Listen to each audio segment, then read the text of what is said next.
여야의 정치 고수들과 함께 뉴스의 미래를 예측해보는 시간입니다. 뉴스게임 예측의 달인 두 분부터 소개하죠. 최재성 전 정무수석, 국민의힘 김성태 전 원내대표 어서 오십시오. 예, 안녕하세요. 어서 오십시오. 두 분 이번 주에 가장 핫한 키워드 하나씩 골라주십시오 하면 뭐가 떠오르세요? 김 의원님? 아무래도 뭐 석유. 석유. 최수성님. 대왕거래. 대왕거래.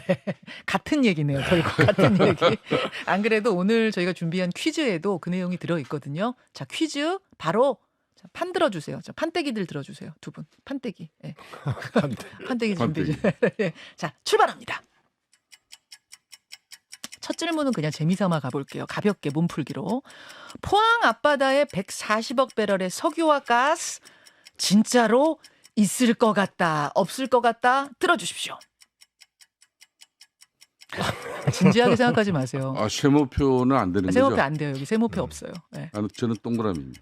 김성태 의원 동그라미. X. 최수석 X. 2번 문제 갑니다. 이번 주 대왕고래 프로젝트는 정말 핫한 키워드였는데 윤석열 대통령이 직접 발표를 하면서 더 큰 화제였습니다. 직전주에 이루어진 지지율 여론조사에서 취임 후 최저치가 나오기도 했던 윤석열 대통령. 이번 발표로 과연 다음 주 공개될 지지율에 긍정적인 효과가 있을까요? 없을까요? 들어주십시오. X. 최재성 X. 세모 X. 안 돼요. 김성태. 세모인데 이거 참.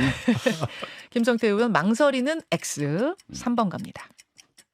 22대 국회 첫 본회의가 야당 불참 속에 야당 단독으로 열렸습니다. 원구성 협상이 난항을 거듭하고 있기 때문인데요. 특히 민주당은 7일까지 원구성 협상이 이루어지지 않으면 단독으로 본회의 열어서 18개 상임위원장직 모두 가져가겠다고 발표했습니다. 과연 민주당이 정말로 18개 상임위원장직을 모두 가져가는 상황 현실이 될까요? 안 될까요? 들어주십시오. 예, 김성태 동그라미. 두 분 다 동그라미 드셨어요. 4번 갑니다. 전당대회 준비가 한창인 국민의힘 황우여 비대위원장이 2인 지도체제라는 것을 띄웠습니다. 즉 선거의 최다 득표자가 당대표를, 차점자는 부대표를 맡는 방식인데요. 룰이 이렇게 바뀌게 되면 경기장 뛰는 선수들의 유불리도 달라지죠. 과연 단일 지도체제였던 국민의힘이 2인 지도체제로 바뀔까요? 안 바뀔까요? 김성태 아닙니다. X. 두 분 다 X. 마지막 질문 드립니다. 최근 한 언론 보도에서 검찰이 김건희 여사를 공개 소환하기로 방침을 정했다라는 내용이 있었죠. 물론 검찰에선 검토 중이라고 반박을 했습니다만 만약 사실이 된다면 역대 영부인 중 최초가 될 텐데요. 김건희 여사 정말 포토라인에 설까요? 그런 일은 없을까요? 들어주십시오. X. X. 오늘 두 분이 왜 이렇게 마음이 잘 통하세요? 오늘 한 개 문제 빼놓고, 그러니까 0일 만에 석유가 있을까요? 없을까요? 요 문제 빼놓고 다 통하신 거 아니에요 지금? 다 통하셨어요? 그리고 앞에 거의- 함자 안 넣어도 돼요. 다 정리해 주시는데. 그러니까 거의 김성태 이게 X 시스템. 준비한 질문 내용이 거의 뭐 이견이 정답을 없어요. 뭐 X로 거의 뭐 답할 수밖에 없게 만든 것 앞에 같은데. 지역구도 넣으시지 뭐. 강서 김성태 X. 자, 두 분이 여야의 정치 고수 두 분이 같은 의견을 내셨다는 이야기는 정치 고수들 눈에는 뭐 이 정당을 떠나 정파를 떠나서 훤히 보이는 것이다. 뭐 이런 이야기가 되지 않겠습니까? 해설이 아주 궁금해집니다. 우선 가장 민감한 문제부터 갈게요. 김건희 여사 검찰이 포토라인에 세울 것 같다? 지금 여야를 막론하고 두 분 다 그렇게 예견하셨다. 이거는 뭐 바람이 아니라 예견입니다. 전망입니다. 자, 김성태 의원부터 듣겠습니다. 이현석 검찰총장이 성역 없는 검찰 수사를 뭐 대국민 천명을 했지 않습니까? 예. 막 그런 천명한 그 검찰총장의 수사를 원칙적으로 잘 하겠다는 내용하고 포토라인에 세우겠다. 이거는 상당히 정무적인 뭐 좀 판단이기 때문에 그거는 수사하고 사실상 포토라인 세우는 거는 별개거든요. 그러니까 그런 것까지 포함한 그런 뭐 제대로 된 검찰 수사 이번에 각오와 의지는 저는 별개의 문제라고 보고요. 그렇기 때문에 뭐 지금까지 헌정 역사상 아무리 뭐 지금 우리 헌법상 뭐 대통령제를 유지하고 있는 그런 음. 국가이지 않습니까? 네. 그런 가족들이나 뭐 이런 특히 영부인 문제가 다 발생은 했지만은 포토라인에 세운 적은 없었죠. 없었죠. 그렇기 때문에 뭐 이현석 검찰총장이 김건희 여사에 대한 검찰 수사를 맹맹백백하게 하는 거하고 음흠. 포토라인에 세우는 이 문제는 전혀 별개의 문제로 봐야 되는 것이죠. 아니, 지금 포토라인에 세울 거다 그러셨잖아요. 세울 것 같다. 저는 세우지 않는다 그랬죠. 아, 세우지 않는다고 그러셨나요? 예. 아, 둘 다 세우지 않는다로 예, 드셨군요. 아, 예. 제가 지금 영일만 빼고는 다 같이. 아, 예, 맞습니다. 그러시네요. 예. 세우지 않을 것이다로 드셨군요. 예. 그래서 철저히 수사는 한다고 하더라도 예. 포토라인에 세우는 일은 없을 거다. 그럼 조사는 할 거라고 보십니까? 소환 조사는? 저는 조사는 할 거라고 봅니다. 소환 조사는 하되 포토라인에 세우는 그런 뭐 공개적으로 입장하는 이런 일은 없을 것이다. 그렇습니다. 최수성님? 저도 그럴 것 같아요. 예를 들어서 뭐 퇴임한 대통령이나 혹은 또 뭐 퇴임한 정권의 뭐 관계자나 뭐 이런 분들은 포토라인에 이제 세운 네. 사례들은 있는데 네. 현직 대통령의 부인이잖아요. 네.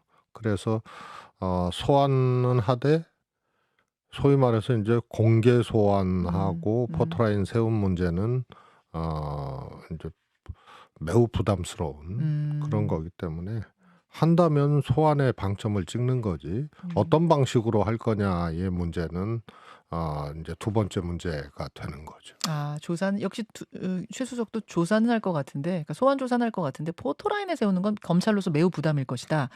두 분이 똑같은 의견을 내셨으니까 제가 이제 세간의 반론을 좀 내보자면, 검찰도 지금 살 길을 찾아야 한다. 그러니까 수사를 성역 없이 했다는 것을 반드시 보여줘야 하는 상황이고, 또 수사를 제대로 못하면 지금 바로 야, 검찰 이거 수사도 제대로 못하는 조직 없애버려, 기소총 만들어, 지금 뭐 이런 이야기가, 그러니까 야당의 주장에 더 힘이 실릴 거기 때문에 더 상징적으로 성역 없이 한다는 상징으로서 포토라인에 김 여사를 세우지 않겠느냐, 이런 분석도 있거든요.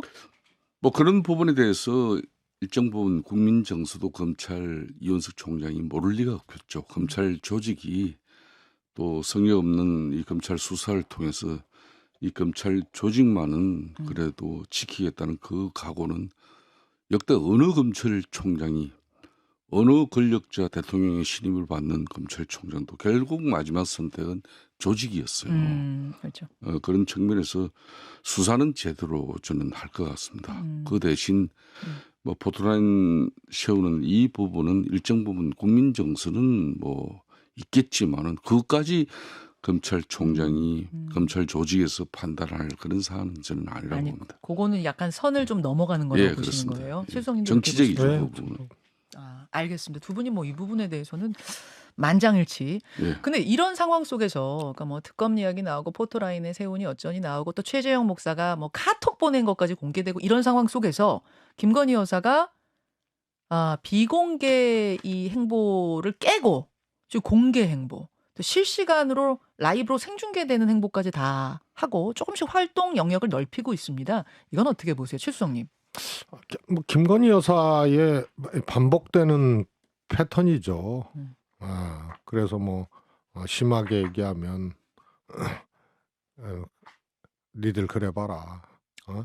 그래서 그 전부터 그러잖아요. 뭔 문제 있으면은 잠깐 안 보였다가 또 그냥 버젓이 공개 행보하고 뭐 아시다시피 뭐 대선 때는 내조만 하겠다 이렇게 얘기를 해놓고 뭐 무색하게 그냥 정말 왕성한 정도가 아니고 역대 영부인 중에 공동 정권이라고 할 정도로 그냥 엄청나게 이 활약을 하신 거기 때문에요. 그게 익숙한 패턴이에요.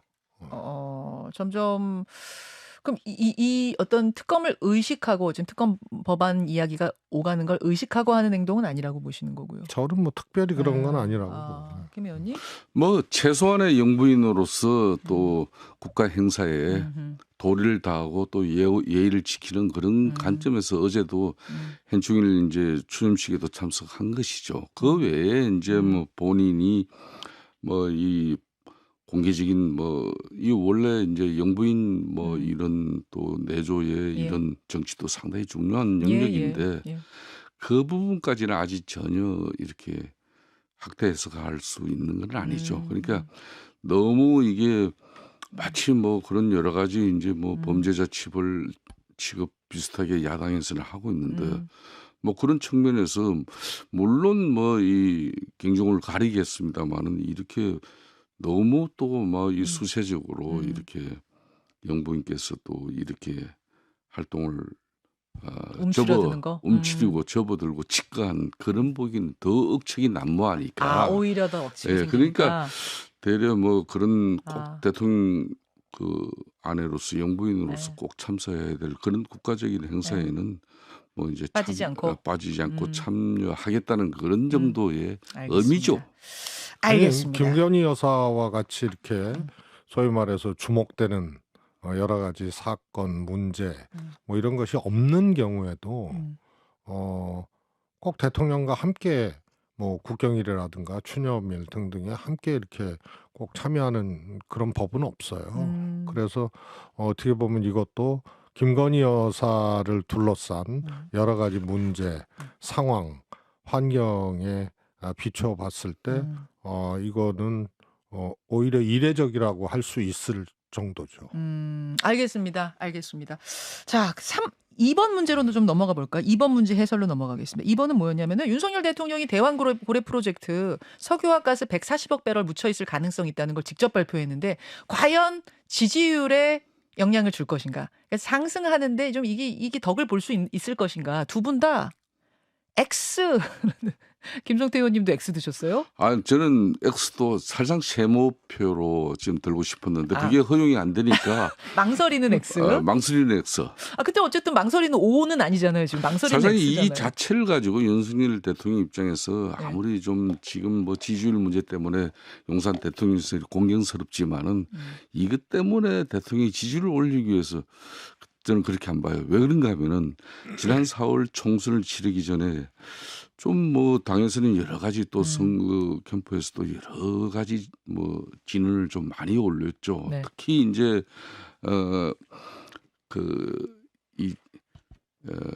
긴축 재정, 그러니까 국가 건전 재정을 확보하기 위해서 긴축 재정으로 운영을 하는데 총선을 치르는 집권당 정치 측면에서는 이건 대단히 참 어렵거든요.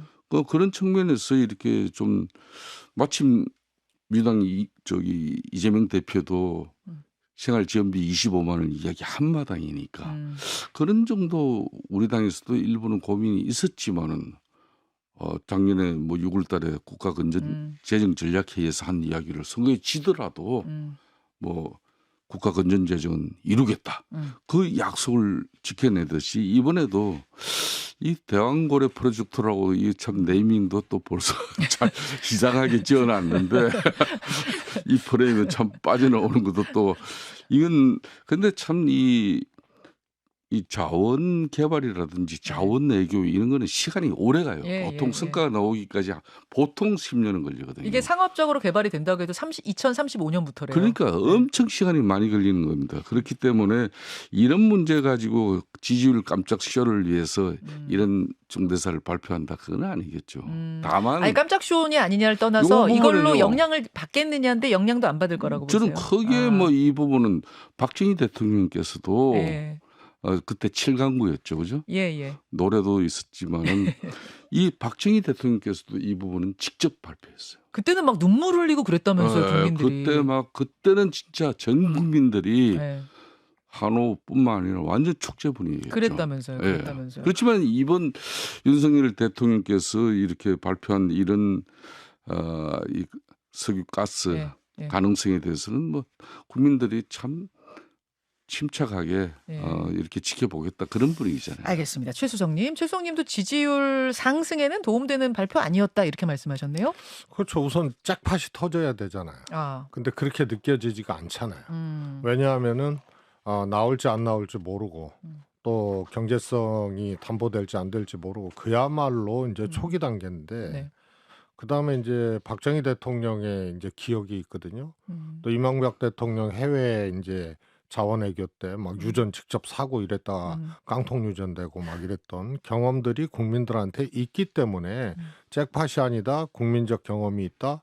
거기다가 윤석열 대통령에 대해서 국민들이 규정하고 평가하고 바라보는 시선 이거는 총선을 통해서 이제 확인이 됐는데 그 뒤로도 전혀 변화가 없거든요. 그래서 이게 훨씬 더 큰 국민들 판단의 이제 중심이고 여기에 이제 잭팟도 아니고 박정희 대통령 등등의 기억도 있고 경험도 있고 한데 이거를 대통령이 직접 발표했다 네. 해서 이것 때문에 지지율이 상승된다 그렇게 보고 싶지는 않고요. 보고 다만 싶지 않으신 거예요. 그렇게 보이지 않는다. 지지율 네. 상승의 요인으로 작동할 일이 없는 거죠. 없다. 더 큰 대통령에 대한 평가가 있는데 오케이. 예. 그렇게 보신다. 그런데 이게 또 확실하게 잭팟도 아니란 말이에요. 아직은 뭐 초기 단계니까. 그런데 기획의 냄새가 나는 게 오히려 저는 뭐 실점까지는 아니더라도 대통령에 대한 어떤 신뢰, 평가 이런 것들을 더 떨어뜨리는 계기로 작용할 수 있다. 오히려 지지율 마이너스 영향을 왜냐하면 줄 거라고 보세요? 기획의 흔적들이 있어요. 소위 이제 국면 전환용이냐 지지율 끌어올리기 위한 거냐 뭐 이런 이제 야당의 뭐 이런 이제 지적도 있잖아요. 근데 2007년부터 수행된 프로젝트라는데 뭐 그런데- 급조한 건 아니잖아요. 그런데 왜 이게 그런 이제 일종의 이제 정치적인 기획을 좀 했느냐 이렇게 생각되어지냐면 우선 대통령이 6월 3일 기자 브리핑을 하면서 네. 오늘 탐사 시추 계획을 승인했다 그랬는데요. 네. 시추선은 이미 4월 달에 계약했거든요. 노르웨이 시추선은. 말이 안 되잖아요. 그다음에 아브레우라는 액트지오 네, 그 대표 고문? 그분이 한국에 왔잖아요. 네. 그러면 6월 3일 날 하고 네. 어저께 한국에 왔단 말이에요. 어제 왔어요. 네. 그러면은 이거는 한국에 이런 거 있으니까 나 비행기표 끊어서 갈래 이게 아니잖아요. 어떻게 하루 만에 그게 그건 말이 성사가 안 되는 거예요. 되느냐? 그래서 올 일정 기획이 있었고 어디선가 일정 기획을 만드는 거죠. 그게 석유공사가 됐든 뭐가 됐든. 그래서 이거는 제가 보기에는 기획은 된 거다. 그러니까 프로젝트가 뭐 갑자기 기획된 건 아니지만 프로젝트는 있던 와중이지만 이것을 활용하는 어떤 정치적 기획이 있었던 거 아니야 그 말씀이신 그렇습니다. 거예요? 그리고 뭐 아시다시피 호주의 유력 회사가 네. 우드사이드인가요? 네. 이게 15년 동안 이거를 하다가 포기를 했잖아요. 거기는 뭐 근데 경영상의 문제 때문에 그랬다고 이렇게 꼭 나오긴 그렇게 볼 하더라고요. 수가 없고요. 아니 회사가 실질적으로 아니 이제 합병이 포트폴리오를 이루어지고. 투자 포트폴리오를 만드는 과정인데 사실 가능성이 없는 걸로 분류되고 해볼 거는 상당히 해봤다는 거 아니에요? 소위 말해서 물리 탐사뿐만이 아니고 많이 해봤는데 이게 이제 소위 말해서 그 15년 동안 우리도 계약을 하고 거기에 의뢰를 하고 이렇게 했는데 포기를 한 거를 다시 올린 건데 이게 짧은 시간에 대통령 발표까지 가게 된 이런 과정, 그 다음에 아브레우의 이제 방한, 그 다음에 뭐 시추선을 미리 계약하고 그런 부분에서 냄새가 이런데 난다. 6월 3일 날 대통령이 하셨다. 기획 냄새가 난다 그 말씀. 김성태 의원은 짧게. 그런데 호주에서 참여한 그 기업 우드사이드는 경영상 기업이 분할 합병이 이루어지는 그 과정에 그렇게 이제 전 세계적으로 이렇게 이 우드사이드에서 손을 대고 있는 일들을 일정 부분 정리정돈을 해가지고 넘길 거 아니에요. 가능성이 있는데 왜 정리? 아니 그러니까 이거는 시간을 더 가져야 돈이 되는. 되는 거는 정리 그쪽 정돈을 입장에서 그런 거죠. 그쪽 입장에서. 그렇지만 지금 이제 오늘 아마 그 아브레우 대표 기자회견이 예. 있지 않습니까? 여기는 이제 가능성을 가지고 참여하겠다는 또 그런 전문가예요. 그런 회사예요. 참여가 아니고 참여시켜주면 좋죠. 그러니까 거기서 이 부분을 이제 자기들이 뭐 돈 되는 게 정치적으로 국면 전환용으로 또 지지율을 좀 끌어올리기 위한 그런 정도의 그 정치적 기획이 가능한 그런 하여튼 기획은 한 용산 거예요. 대통령실이었다면 자. 지난 4월 총선 그렇게 참패하도록 방치했겠습니까? 여기서 저는 제가 거기까지는 잠깐만요. 아니라고 예, 봐요. 두 분의 이 생각이 걔는 완전 그러면 다른. 괜찮죠. 아니 이건 사실 파보기 전에 지금 어떤 분 말씀이 맞았는지 알 수가 없기 아니 때문에. 기획의 흔적은 있는 거죠. 예, 보겠습니다. 일단 여하튼 기획은. 최재성 수석님하고 비슷한 생각을 지금 민주당 쪽은 갖고 있어요. 추미애 의원이 육행시 챌린지라는 거를 이 대왕고래 프로젝트가 뜨자 육행시 프로젝트를 띄웠습니다. SNS인데요. 육행시 챌린지에 참여해 주세요 하면서 탄성이 쏟아질 줄 알고 핵폭탄급 발표를 몸소 했건만 만만한 백성들아 답답한 궁상들아 이 나라 석유 노다지라 해도 다 돌아서네. 여보밖에 없어. 이런 육행시를. 근데 앞글자를 쭉 따니까 탄핵만 답이다. 이렇게 6글자가 되는 거예요. 이렇게 되자 국민의힘의 김민전 의원도 한시로 또 답을 했습니다. 요 한시는 원래 뭐 있는 건데 읽으면은 추미애가 뭐 정신병 이렇게 되는 또 앞글자로 답을 하고 또 막 여야 간에 탄핵 뭐 이런 게 있었거든요. 이 상황은 어떻게 보셨어요? 김성태 의원님. 참 뭐 추미애 전 대표 같은 경우도 민주당 이제 제1야당의 유력 국회의장 후보였지 않습니까? 예. 뭐 그런 분께서 이렇게 뭐 탄핵만 답이다 이렇게 말이 좋아 육행시이지 이 탄핵만 답이다라는 이 내용을 가지고 결론은 뭐 이미 답을 내려놓고 막 이런 걸로 가지고 챌린저를 하고 있다는 것은 좀 뭐 저는 참 참담한 정치 현실이죠. 그러니까 대통령 입장에서는 이게 뭐 석유 가스가 우리 영토 안에서 이게 나온다는 것은 정말 국가가 경사롭게 축하하고 또 이 관심을 지켜보고 그런 대응 프로젝트, 국가적 프로젝트가 국민적 전체 통합 속에서 이게 시추가 이제 계속 이루어지고 개발이 이루어져야 되는 그런 상황인데 이걸 벌써 대한고로의 프로젝트로 이거는 뭐 이미 뭐 안 되는 걸 기정사실로 만들어가는 그런 지금 이제 공경이천 윤석열 정부의 그냥 작품이다 이렇게 폐마해 버렸거든요. 그러니까 참 안타까운 현실. 자, 실수영님. 하여튼 추미애 대표님의 마음은 알겠는데 이게 이제 대왕고래 프로젝트하고 이걸 또 탄핵으로 연결하는 육행시를 하셨잖아요. 네. 그러니까 뭐 지금 추미애 대표님의 정치는 탄핵을 중심으로 돌아간다는 것을 읽을 수가 있는데요. 대통령이 뭐 석유 탐사 프로젝트를 발표하신 것이 잘했든 잘못됐든 간에 이걸 탄핵으로 육행시를 해서 한 거는 조금 뭐 내용적으로나 시기적이거나 이게 좀 안 맞는 거고요.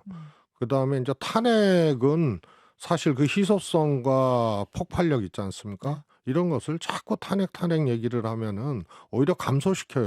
힘이 빠져요? 일단 뭐 여론에서도 내성이 생기는 거 아니에요? 그다음에 탄핵은 사실상 국회에서 할 수 있는 절차이기는 하지만 국민이 명령하고 요구하는 거거든요. 예. 그래서 이런 세 가지 점에서 이번 일을 탄핵 육행시로 연결해서 얘기하신 거는 조금 넌센스. 야권이라도 최재성 수석처럼 저렇게 말을 풀어나가면 대려 저렇게 무서운 말이 되는 건데 추미애 지금 의원 같은 경우는 좀 너무 천박한 어떤 정치의 그 모양새를 갖다 이렇게 국민들을 천박은 아니고요. 이건 너무 긴박하죠. 세신 거죠.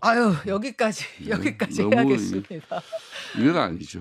자, 여러분은 어떻게 생각하십니까? 오늘 뉴스 게임 최재성 전 수석 그리고 김성태 전 원내대표 함께했습니다. 두 분 고맙습니다. 예, 감사합니다.